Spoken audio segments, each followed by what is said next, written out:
When do you know you need brakes? We have several options of how you can figure that out. Here's a brake pad that's getting close, but we use this indicator here.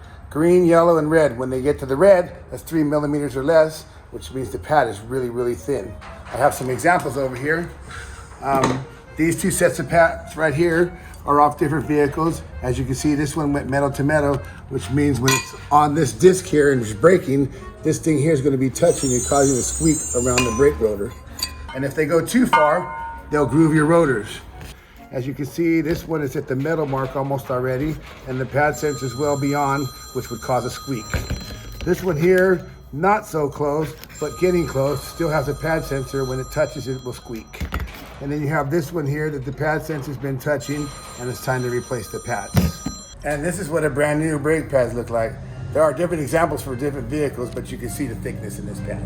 Another reason why your brakes would squeak or cause vibrations is because of the rotors.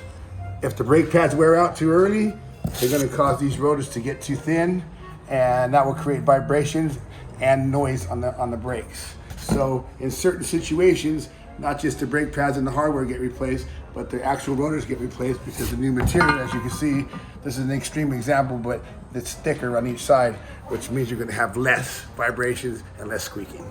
Here's another example of another braking system. This would be called the drum and shoe system. It's the same principle. The only difference is the shoes go on the inside, and when you brake, they push against the drum to stop the brakes. In this case, this is extreme wear. This one is worn out really good, and that would eventually cause wear inside this drum when you use the brakes, which would cause noise and squeaking really bad.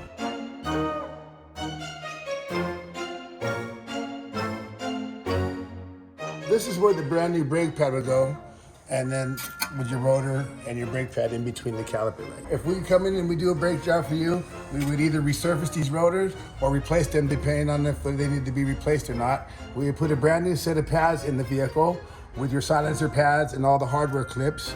We'd make sure that all your hold down pins and what holds the caliper in place are all greased so they slide nicely, so they break evenly on both sides on brake pads. And we would check all your fluid level and make sure your brake lines and those types of things are all in good shape. And that's all part of a good brake job. Not only will we check your brakes, but we'll check other things such as your struts. We'll check your CV axles here with your driver axles to your transaxle.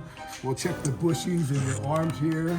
And we'll give your car an overall inspection to make sure all components in the car are running and working well. Hey, I'm Jeff from Castro Valley Tire Pros, and this is Lilly from LillysClassicCarGarage.com.